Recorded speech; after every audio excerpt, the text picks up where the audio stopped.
नमस्कार। Corona update सम्बन्धी विशेष कार्यक्रममा यहाँलाई हार्दिक स्वागत छ। म प्रकाश गिरी।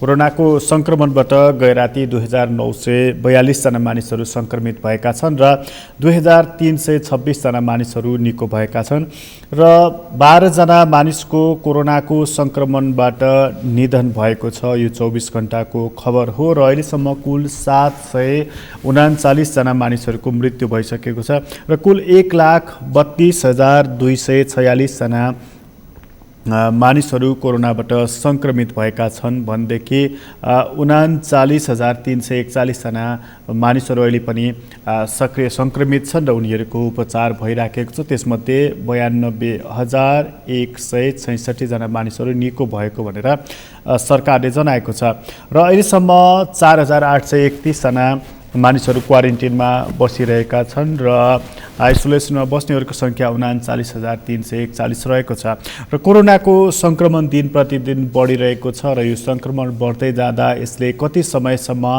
असर गर्ने हो र यसको असर कुन हदसम्मको हुने हो भन्ने कुरा अझै निर्क्योल हुन सकेको छैन र नेपालमा कोरोनाको संक्रमण बढ्दै जाँदाखेरि अहिले नै सरकारी अस्पतालहरूको आइसियु सहितका बेडहरू भरिएको खबर आउन थालेको छ र अब यो संक्रमणको दर अझै बढ्दै जाने हो भनेदेखि यसले निकै ठुलो खतरा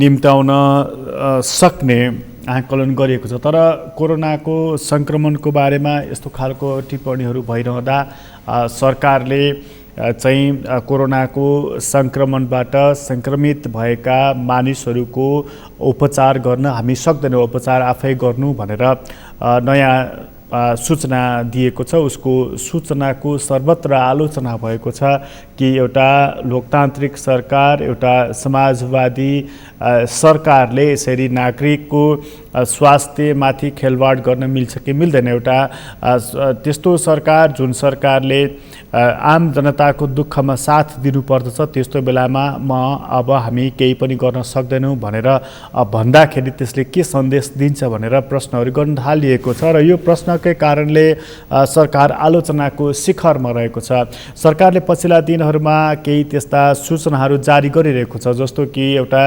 नागरिकको उपचार हामी निःशुल्क गर्न सक्दैनौँ भन्ने सूचना उसको पछिल्लो विवादमा परेको निर्णय हो भनेदेखि कोरोना संक्रमणबाट मृत्यु भएका व्यक्तिहरू लासको व्यवस्थापन आफै गर्नु भन्ने सरकारको अर्को निर्देशन पनि रहेको छ र त्यसबारेमा पनि प्रश्न उठिराखेको छ। अर्कोतर्फ सरकारले भन्दैछ कि अब परीक्षण पनि त्यसरी गर्न सकिन्न, त्यसको पनि व्यक्ति स्वयंले खर्च बेहोर्नुपर्छ भन्ने सरकारको अर्को भनाइरहेको छ जसको पनि आलोचना भइराखेको छ।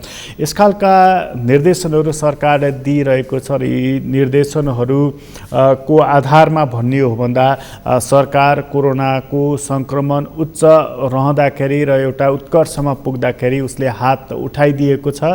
आफ्नो राज्यको जिम्मेवारीबाट दायित्वबाट विमुख हुन खोजिरहेको छ र नागरिकलाई नै सम्पूर्ण यसको जिम्मेवारी वहन गर्नको लागि उसले दबाब दिइरहेको छ। यस्तो बेलामा मानिसहरूले सामाजिक सञ्जालमा क्याम्पेन चलाएका छन् कि त्यसो हो भनेदेखि सरकारलाई कर हामीले किन तिर्ने भनेर यो प्रश्न पनि उठाउन थालेका छन्।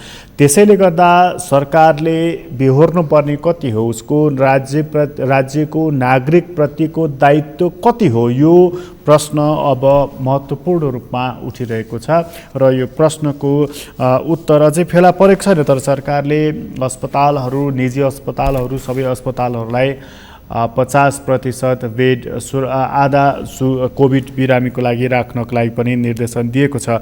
यस्तो बेलामा अबको तयारी कस्तो गर्नुपर्ने र तयारीहरू कस्तो भइरहेको छ हामी कुराकानी गर्नेछौँ सहकर्मी कृष्ण आचार्यसँग चितवनमा र चितवनको अवस्थाको बारेमा हामी कुराकानी गर्नेछौँ। कृष्णजी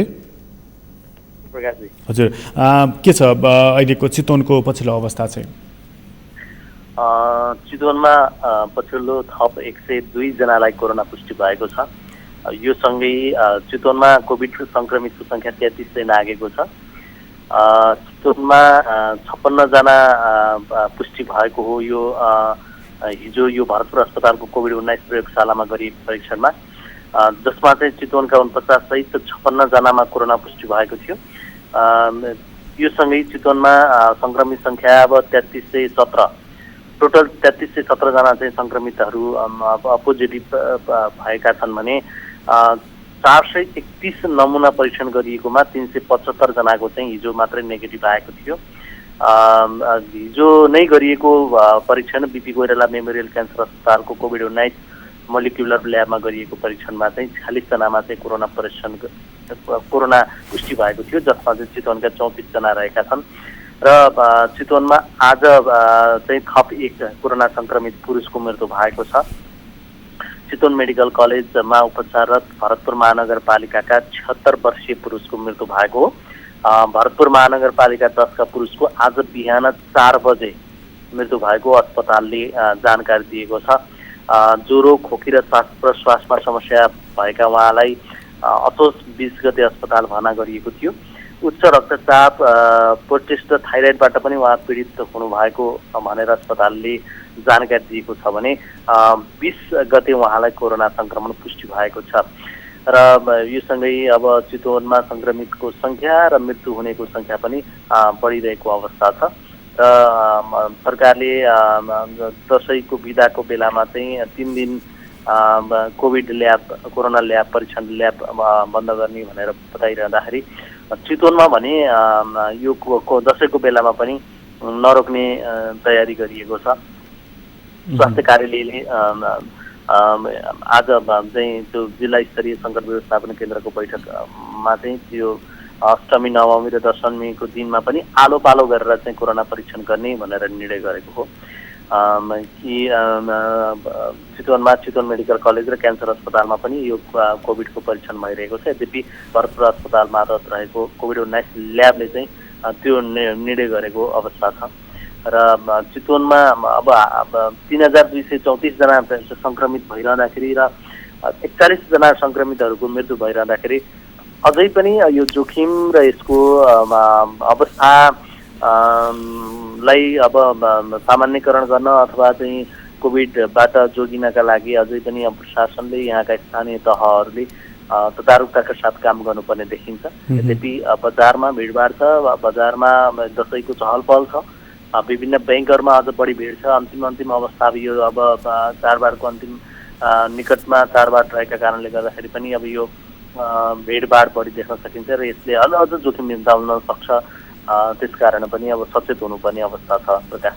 कृष्णजी, जस्तो यो ल्याबको अघि तपाईँ कुरा गर्दै हुनुहुन्थ्यो नि, 3 दिन बडा दसैँको 3 दिन भनेको अष्टमी, नवमी, दशमी, यो 3 महत्त्वपूर्ण दिनहरूमा पनि ल्याब चाहिँ आलो पालो प्रणालीबाट खोल्ने भनेको छ। अब जस्तो यो ल्याबमा चाहिँ दैनिक रूपमा भनौँ परीक्षणको लागि सरदर चाहिँ कति स्याम्पलहरू आउने गरेको, केही त्यस्तो जानकारी छ? पक्कै पनि अब चितवनमा 3वटा ठाउँमा अहिले कोभिडको परीक्षण भइरहेको छ। एउटा भरतपुर अस्पताल मार्फत रहेको चाहिँ कोभिड-19 प्रयोगशाला, जुन सुरुवातदेखि नै चितवनमा प्रयोगशाला स्थापना गरिएको थियो। त्यहाँ सरदर दैनिक 400-500 को हाराहारीमा चाहिँ अहिले कोरोना परीक्षण भइरहेको अवस्था छ। त्यसै चितवन मेडिकल कलेजमा 200-300 को हाराहारीमा चितवन मेडिकल कलेजको ल्याबमा कोरोना परीक्षण भइरहेको अवस्था छ भने क्यान्सर अस्पतालको कोभिड ल्याबमा पनि 100 को हाराहारीमा चाहिँ अहिले कोरोना परीक्षण भइरहेको अवस्था छ।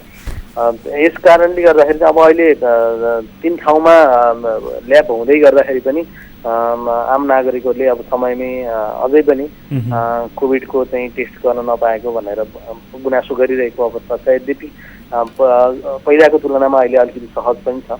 अब सरकारले नै अब शुल्क तिरेर नै अब कोभिड परीक्षण गर्नुपर्छ भनेको छ। अब त्यो हुँदाखेरि अब अलिकति अब अन्य मेडिकल कलेजहरू अथवा अन्य अस्पतालहरूले पनि त्यो किसिमको व्यवस्था गर्न सक्ने देखिन्छ र अहिले जति अस्पतालहरूले यो परीक्षणको व्यवस्था गरेका छन् ती अस्पतालहरूले पनि मा पनि अब कोभिड परीक्षण गर्नेहरूको चाहिँ भेड नै देखिन्छ र स्वाब सङ्कलनहरू गर्ने ठाउँहरूमा पनि त्यो किसिमको अवस्था चाहिँ छ। अनि जस्तो अन्त्यमा नि कृष्णजी, जस्तो यो सरकारले हिजै मात्र भनेको छ नि यो कोभिडबाट सङ्क्रमित भएकाहरूको सबैको हामी उपचार गर्न सक्दैनौँ भनेर, त्यसको प्रतिक्रिया के छ चितवनमा? पक्कै पनि अब यो स्वास्थ्यको क्षेत्रमा आम नागरिकले सर्वसुलभ स्वास्थ्य पाउनुपर्छ अथवा अझ स्वास्थ्य निःशुल्क हुनुपर्छ भनेर भनिरहेको अवस्था पनि हो। यद्यपि अब यो विश्वव्यापी रूपमा फैलिएको महामारीको बेलामा सरकारले जसरी निःशुल्क रूपमा PCR परीक्षण गर्दै आएको र अब शुल्क तिर्नुपर्ने जुन किसिमको निर्णय गरेसँगै अब यहाँका नागरिकहरूको मिश्रित प्रतिक्रिया छ कि कतिपयले चाहिँ अब यसलाई अब सधैँ राज्यले नै गरेर सम्भव छैन भन्ने कुराहरू पनि छन् र कतिपय मान्छेले अब राज्यले अब सङ्क्रमित गर्ने मात्र काम भयो, अब राज्यले अरू काम नगर्ने, राज्यले चाहिँ यो कोरोना नियन्त्रणबाट विमुख भयो, अपन्छियो भनेर त्यसरी एक किसिमको आरोप लगाइरहेको अवस्था पनि छ। भनेको मिश्रित खालकै प्रतिक्रिया रहेको छ, मिश्रित खालको प्रतिक्रिया छ। तर यो चाहिँ कोभिड नियन्त्रणका कुरामा अथवा चाहिँ यो परीक्षणले मात्रै नियन्त्रण हुने होइन कि अन्य कुरामा राज्यले अलिक बढी ध्यान दिनुपर्छ। यसको नियन्त्रण अथवा यसको सङ्क्रमण कम गर्नका लागि परीक्षणको दायरा भन्दा पनि अब अन्य जुन कुराहरू छन्, जस्तो राज्यका तर्फबाट गर्न सक्ने नियन्त्रणका कुरा, कडाइका कुरा अथवा त्यसलाई व्यवस्थापनका कुराहरू, ती कुराहरूमा पनि अलि बढी ध्यान केन्द्रित गर्नुपर्छ कि भन्ने कुराहरूमा पनि कतिपय आम मानिसको धारणा। ठिकै छ कृष्णजी, तपाईँलाई धेरै धन्यवाद जानकारीको लागि।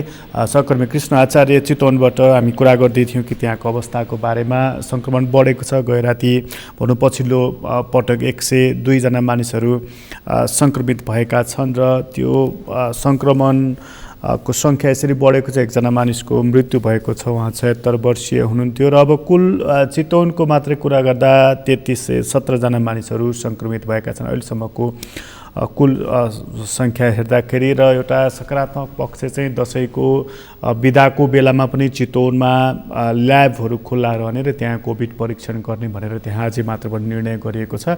यसले पक्कै पनि त्यहाँ राहत दिनेछ। यो चितवनको खबर हो। चितवनपछि हामी एकछिन बर्दिया जानेछौँ। बर्दियामा सहकर्मी मुरली गोडिया हुनुहुन्छ। मुरलीजी हजुर, के छ बर्दियाको पछिल्लो अवस्था चाहिँ कस्तो छ? बर्दिया जिल्ला विशेष गरी अब भारतको उत्तर प्रदेशसँग जोडिएको सिमानाकासँग जोडिएको जिल्ला हो र बर्दिया जिल्लामा पछिल्लो समय जसरी विश्वभरि नै कोरोना महामारी फैलिएको छ, नेपालमा पनि तीव्र गतिमा बढिरहेको अवस्थामा लुम्बिनी प्रदेश अन्तर्गत पर्ने यो बर्दिया जिल्लामा पनि विशेष गरी पछिल्लो समय कोरोना भाइरसका सङ्क्रमित हरूको सङ्ख्या चाहिँ दिन प्रतिदिन बढ्दै गइरहेको छ। पछिल्लो समय बर्दिया जिल्लामा 900 भन्दा बढी चाहिँ सङ्क्रमित पुगिसक्नु भएको छ भने हिजो मात्रै बर्दिया जिल्लाको ठाकुर बाबा नगरपालिका का एकजना 42 वर्षीय पुरुषको कोरोनाकै कारण ज्यान गएको हामीले जानकारी प्राप्त गरेका छौँ र यो सँगै बर्दिया जिल्लामा कोरोनाकै कारण ज्यान गुमाउनेको सङ्ख्या 6 पुगिसकेको छ। यसरी चाहिँ बर्दिया जिल्लामा कोरोनाको अवस्था एकदमै दिन प्रतिदिन बढ्दै गइरहेको छ, जसका कारण नागरिक स्तरबाट थप सतर्कता अपनाउनु पर्ने आवश्यकता हुँदाहुँदै पनि अब यो जुन चाडपर्वका बेलामा पनि जुन मानिसहरू बाहिर निस्कने आवत जावत गर्ने लगायतका गतिविधि हुन सक्छन् भनेर बर्दिया प्रशासनले थप सजगता अपनाउन आग्रह गरेको छ। भने जस्तो मुरलीजी, जस्तो यो थप सजगता अपनाउने भनेको छ नि यो प्रशासनले, त्यो थप सजगता चाहिँ उसले कसरी अपनाउने, निगरानी कसरी गर्ने, अनुगमन कसरी गर्ने, के भनेको छ? प्रश्न रूपमा चाहिँ उसले के भनेको छ? पक्कै पनि प्रकाशजी, विशेष गरी जुन नेपालीहरूको महान चाड जुन विजयादशमी, त्यसै गरी तिहार लगायतका जुन चाडपर्वहरू चाहिँ नजिकै छ, यसले गर्दा चाहिँ बर्दिया प्रशासनले चाहिँ नागरिकहरूलाई विशेष गरी सतर्क रहन अनुरोध गरेसँगै पछिल्लो समय बर्दिया प्रशासन एउटा निषेधाज्ञा सम्बन्धी समेत जारी गरेको छ, जसमा चाहिँ चाडपर्वहरू मनाउँदाखेरि चाहिँ धार्मिक क्रियाकलापहरू सञ्चालन गर्दाखेरि पूजाआजा बाहेक अन्य क्रियाकलापहरू नगर्ने, भिडभाड नगर्ने, त्यसै गरी अब यो घटस्थापनादेखि नवमीसम्म विशेष गरी शक्तिपीठ मन्दिरका साथै स्थापना गर्ने जुन दुर्गा भवानीका पण्डालहरू लगायतका ठाउँमा चाहिँ जमघट नहुने भनेको छ र चाडपर्व मनाउँदा एका घरमा बसोबास गर्दै परिवारका सदस्यहरू बिच चाहिँ मनाउने भन्ने जनाएको छ। भने चाडपर्वको अवसरमा कुनै पनि राजनीतिक दल, सङ्घ संस्था, क्लब, समूह तथा सञ्जालहरूले चाहिँ विभिन्न भेला हुने या देउसी भैलो गर्ने कार्यक्रमहरू पनि नगर्न आग्रह गरेको छ र यो अवहेलना यदि गर्ने व्यक्तिलाई यो नियम अनुसारलाई उल्लङ्घन गर्ने व्यक्तिलाई कानुनी कारबाही पनि गर्ने बर्दिया प्रशासनले सूचना जारी गरेको छ प्रकाशजी। भनेको अब जस्तो यो मानिसहरू पूजा त गर्छन्, पूजा गर्दा मन्दिर त जान पाउनु भए मन्दिरमा जाँदा नि मुरलीजी जस्तो अब त्यो त भिड त हुन्छ नि, किनभने एउटा तपाईँ जानु होला, अर्को व्यक्ति जाला त्यसरी जाँदा त भिड हुन्छ, त्यो कसरी नियन्त्रण गर्ने के भनेको छ त जिल्ला प्रशासन कार्यालयले? पक्कै पनि जुन पूजा आजा गर्ने बेलामा चाहिँ विशेष गरी चाहिँ अब ठुलो चाहिँ भिडभाड चाहिँ नगर्ने तर पूजा आजा चाहिँ गर्न पाउने चाहिँ भनेर भनेको छ। यसका लागि चाहिँ अब स्थानीय नागरिक त्यसै गरी विभिन्न अब शिक्षकहरू त्यसै गरी जनप्रतिनिधिहरूलाई त्यहाँ चाहिँ अवलोकनको लागि अनि त्यसै गरी निरीक्षणको लागि चाहिँ खटाउने कुरा आएको छ भने प्रहरीलाई पनि व्यापक रूपमा चाहिँ ठाउँ ठाउँमा परिचालन गर्ने र यो चाडपर्वहरू चाहिँ मनाउने र सोही अनुसार चाहिँ सतर्कता अपनाउने भन्ने कुरा आएको छ प्रकाशजी। अहिले जस्तो छ नि, अघि तपाईँ जुन भनिदिनु थियो नि भारतको उत्तरखण्ड उत्तर प्रदेशसँग सीमा जोडिएको छ हाम्रो बर्दियाको, जुन यो लामो दूरीको बसहरू अहिले चलेका छन् र जुन जस्तो भारतबाट पनि आइरहेका छन् मानिसहरू, लामो दूरीको बसहरू पनि चलिरहेको छ, छोटो दूरीको पनि चलिरहेको छ। यो टाढा टाढाबाट आएका मानिसहरू बर्दिया आउँदाखेरि चाहिँ कसरी आइरहेका छन्? जस्तो बसको अवस्था यसो हेर्दाखेरि भिडभाड कतिको देखिन्छ, अनि बसबाट आइसकेपछि जस्तो भारतबाटै आएका मानिसहरू क्वारेन्टिनमा बस्छन् कि उनीहरू सिधै आफ्नो घरमा जान्छन् कि अहिलेको कस्तो खालको अवस्था देखिएको छ बर्दियामा?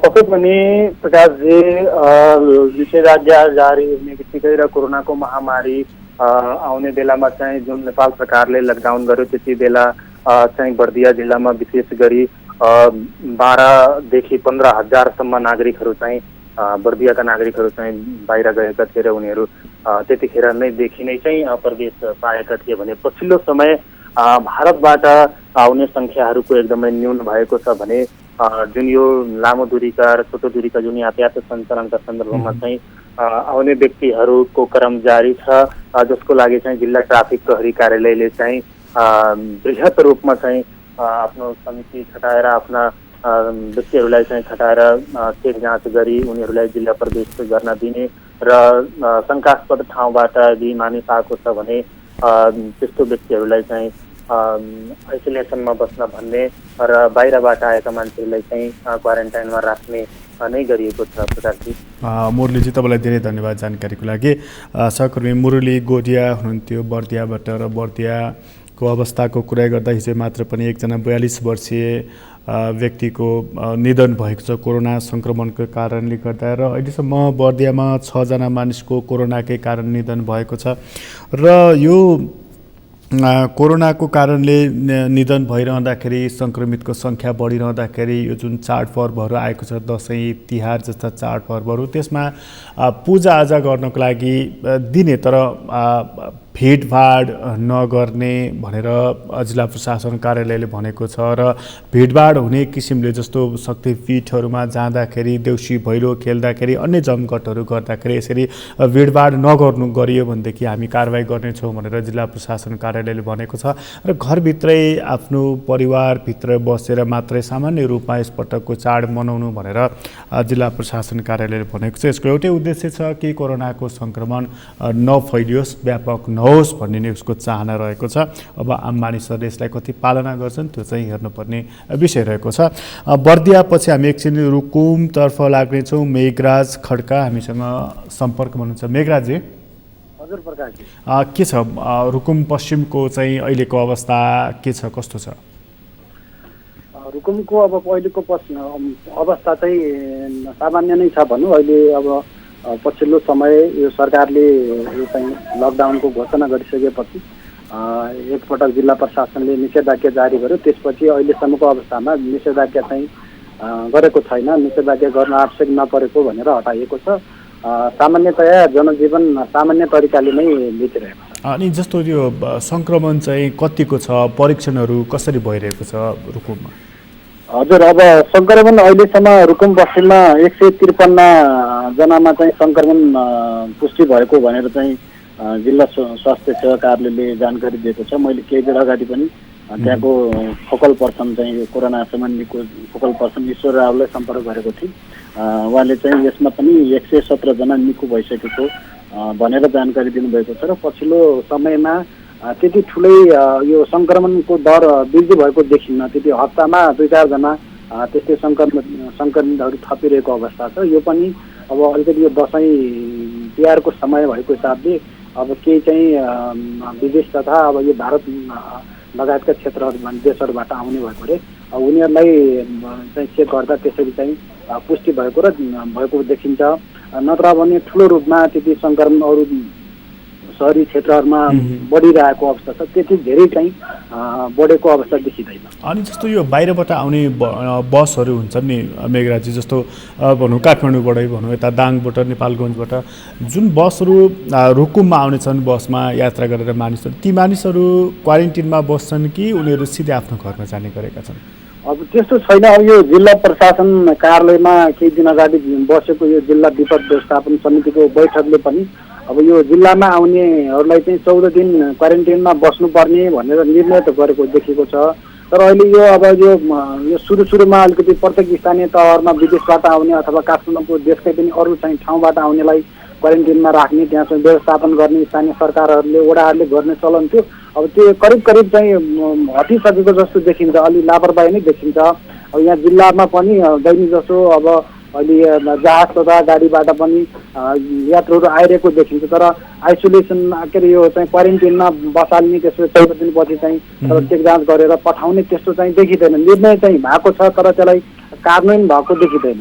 जस्तो यो भारतबाट आउने भए, अन्य मुलुकबाट आउने भए, विदेशबाट आउने नेपालीहरूको लागि पनि त्यस्तो अब नियम छ तर कार्यान्वयन चाहिँ भएको छैन। हजुर त्यति चाहिँ अब केही मात्रामा अब हुनसक्छ। आफै चाहिँ सेल्फ चाहिँ मान्छे पनि बसिरहेका छन् होला। अब पहिलेको जस्तो त्यति चाहिँ देखिँदैन। अब मान्छेले चाहिँ आफै पनि सेल्फ क्वारेन्टाइनमा बस्ने, घरमा बस्ने त्यस्तो देखिन्छ। तर चाहिँ ठुलो रूपमा अब आज काठमाडौँबाट गाडी आयो, नेपालगञ्जबाट गाडी आयो, उदाहरण काठमाडौँबाट प्लेनमा रुकुम मान्छे आयो भने त्यो मान्छेहरूलाई लगेर त्यसरी क्वारेन्टाइनमा सबै मान्छेहरूलाई क्वारेन्टाइनमा राख्ने, त्यसपछि चाहिँ 14 दिन पुगेपछि घर फर्काउने त्यस्तो देखिँदैन। तर चाहिँ अब यो जिल्ला चाहिँ यो प्रशासन अथवा जिल्ला स्वास्थ्य सेवा कार्यालयले चाहिँ हामीले एउटा कन्ट्याक्ट ट्रेसिङको एउटा टिम त्यसलाई बनाएर अब अलिकति कमजोरी पनि भइरहेको छ। तर यसलाई चाहिँ गाउँमा कति मान्छे आए, के आएर उनीहरूलाई चाहिँ बस्नुपर्ने खालका के कति छन् त्यसको लागि हामी केही जनशक्ति परिचालन गरेका छौँ। र त्यसपछि यो अलि दसैँ तिहारको बेला चाहिँ बढ्यो भने यसलाई चाहिँ हामी त्यसमा केही टिम परिचालन गरेर त्योबाट पनि हामी पत्ता लगाएर हामी राख्छौँ भन्ने त भन्नुभएको छ। तर चाहिँ प्रभावकारी चाहिँ देखिँदैन। जस्तो त्यो प्रभावकारी नभएपछि सङ्क्रमणको डर पनि हुन्छ। जस्तो अब दसैँ तिहार पनि आइसकेको छ, मानिसहरू आउने क्रम पनि पक्कै पनि बढेको हुनुपर्दछ। यसपल्ट चाहिँ दसैँ तिहार जस्ता चाडपर्वहरू कसरी मनाउने भनेर त्यहाँ जिल्ला प्रशासन कार्यालयले कस्तो खालको नियमहरू बनाएको, नीतिहरू बनाएको छ रुकुममा? हजुर, अब जिल्ला विपद व्यवस्थापन समितिले चाहिँ अब प्रशासनमा एउटा बैठक बसेर धेरै चाहिँ विभिन्न निर्णयहरू गरेको छ। त्यसमा अब जहाँ छन् त्यही चाहिँ दसैँ मनाउने लगायत अब केन्द्रको सर्कुलेसन लगायत यहाँको स्थानीय पनि अब यो दसैँ तिहारको बिचमा हुने सम्पूर्ण मेलाहरू चाहिँ स्थगित गर्ने भनेर चाहिँ पनि निर्णय बन्द गर्ने, रोक्ने भनेर पनि निर्णय पनि गरेको छ। र सबै स्थानीय तहमा परिपत्रहरू पनि गरेको छ। तर चाहिँ अब यही छ कि अब यो अलिकति चाहिँ जिल्लामा अलि 2-4 जना 8-10 जना सतत सङ्क्रमितहरू बढ्दा चाहिँ अब यो निषेधाज्ञा लगाउने, एकदम कडाइ गर्ने, अलिकति चाहिँ कम भयो भने चाहिँ अब यसलाई अलिक चाहिँ लापरवाही गर्ने देखिन्छ। अब यो लापरवाही गर्ने क्रममा धेरै मान्छेहरू आएर पछि अब चेक पनि भनौँ चेक जाँचको क्रम पनि रोकिने, अब अलिकति लापरवाही पनि गर्ने, एकैचोटि पछि फेरि चाहिँ सङ्क्रमण बढ्यो भनेपछि अब भनौँ न समुदाय स्तरमा गएर ठुलो चाहिँ जोखिम बढ्ने देखिन्छ सरकारले। त्यसो भए चाहिँ अलिकति सङ्क्रमण बढ्यो भने मानिसहरू सतर्क हुने, सङ्क्रमण बढेन भने खुल्लापनका साथ हिँड्ने त्यो चलन पनि रहेको छ। अलिकति बजारको कुरा गर्दाखेरि चाहिँ त्यसो भए सङ्क्रमण खास नबढेको हुनाले रुकुममा मानिसहरू निष्पेक्री आनन्दसँग हिँडेको होला त्यसो भएदेखि, होइन? हजुर, अब यो एकदम निष्पेक्री नै देखिन्छ। पहिले अलिकति कडाइ यो मास्कहरू लगाउने त्यस्तोहरू पनि देखिन्थ्यो। अहिले चाहिँ अब केही सङ्ख्यामा अब त्यो थोरै रूपमा आफैले चाहिँ लगाएको देखिन्छ, तर त्यो धेरै मान्छेहरू लगाएको पनि देखिँदैन। र अहिले चाहिँ अब जिल्ला स्तरमा विभिन्न राजनीतिक कार्यक्रमहरू, पार्टी प्रदेशका कार्यक्रमहरू, त्यस्तै जिल्ला स्तरमा पनि सरकारी कार्यालयका विभिन्न केही तालिम गोष्ठी जस्ता कार्यक्रम, अन्तर्क्रिया कार्यक्रमहरू पनि सुरु गर्न थालिएको छ प्रकारले। अनि भनेपछि अलिकति बजार पनि अलिकति अनियमित नै देखिएको छ। अब जस्तो यो अब चाडपर्वहरू आएको, बजारहरू पनि खुला भएको, तर अब सहरी क्षेत्रमा त सङ्क्रमण बढिरहेको छ। यसले अब ग्रामीण क्षेत्रमा पनि सहरी क्षेत्रबाट मानिसहरू जाने भएपछि सङ्क्रमण बढ्ने त्यो खतरा पनि रहन्छ। त्यसमा के सावधानी अप्नाइँदैछ, कस्तो खालको तरिकाहरू अप्नाइँदैछ रुकुममा? हजुर, अब मैले पनि भने अब यो चाहिँ बैठकका निर्णयहरू, अब प्रशासन भनौँ, विगत व्यवस्थापन समिति भनौँ, स्थानीय सरकारहरू भनौँ, अब यो चाहिँ निर्णयमा कुनै पनि कमजोरी छैन, गरिएको छ। 14 दिन क्वारेन्टिनमा बस्ने भनिएको छ, विभिन्न चाहिँ कार्यक्रमहरू भेलाहरू नगर्ने भनिएको छ, तर भइराखेको छ। र अर्को कुरा चाहिँ यो अब यो चेक जाँचको अब यो माथि सङ्घीय सरकारदेखि स्थानीय सरकारहरूसम्म चाहिँ स्थानीय सरकारहरूसम्म चाहिँ यो के भइरहेछ भने अब यो चेक जाँचलाई अलिकति कमी गर्ने भइरहेछ नि त, होइन?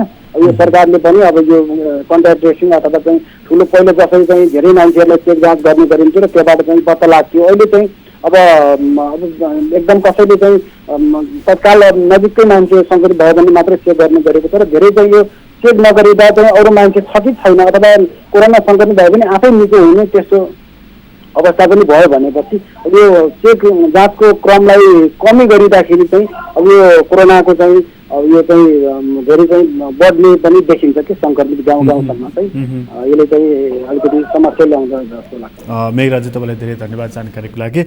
सहकर्मी मेघराज खड्का रुकुमबाट हामी कुरा गर्दै थियौँ र रुकुमको अवस्था अलिकति बेग्लै प्रकारको रहेको छ, किनभने सङ्क्रमण खास देखिएको छैन, जसले गर्दाखेरि मानिसहरूमा एक किसिमको विश्वास फलाएको छ कि अब हामी हिँड्दाखेरि पनि खास फरक पर्दैन भनेर। त्यसैले बजार अलिकति बाक्लै देखिन्छ, मानिसहरू पनि आवत जावत देखिएकै छ। र बाहिरबाट सवारी साधनमा आएका मानिसहरू पनि भन्न त त्यहाँ 14 दिन क्वारेन्टिनमा बस्ने भनिएको छ, तर मानिसहरू म घरमै बस्छु क्वारेन्टिनमा भन्दै हिँड्ने गरेका छन् र खासै कडाइ गरिएको छैन त्यहाँ चेक जाँचको कुरा, परीक्षणको कुराहरूको सन्दर्भमा, जसले गर्दाखेरि अलिकति अप्ठ्यारो आउने हो कि भन्ने मनमा शङ्का छ। र यो दसैँ तिहारलाई लक्षित गरेर मेला पर्व भिडभाड नगर्नु भन्ने एउटा मोटो सूचना चाहिँ जिल्ला प्रशासन कार्यालयले त्यहाँपछि सरसल्लाह गरिकन जारी गरेको छ।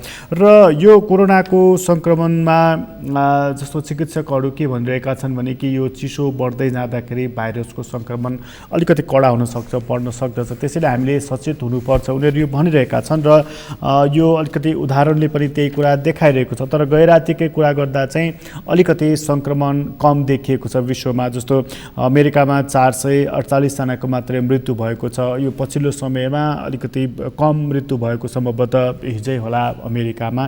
त्यसै गरी भारतमा पनि 578 जनाको मात्रै मृत्यु भएको छ, यता ब्राजिलमा 215 जनाको र रुसमा 185 जनाको, अर्जेन्टिनामा 160 जनाको मृत्यु भएको छ भने कोलम्बियामा 167 जनाको र इरानमा 252 जनाको मृत्यु भएको छ। र युरोपेली राष्ट्रहरू इटली, फ्रान्स, बेलायत, जर्मनी जस्ता राष्ट्रहरूमा पनि सङ्क्रमण पनि बढेको छ र मृत्यु पनि बढेको छ। ती राष्ट्रहरूले कोरोना नियन्त्रण गऱ्यौँ हामीले भनेर भनिरहेका थिए, तर पछिल्लो रिपोर्टले त्यसो भन्दैन। जस्तो फ्रान्सको पछिल्लो रिपोर्टले भन्दैछ कि त्यहाँ एक रातमै 29,837 जना नयाँ सङ्क्रमित देखा परेका छन्।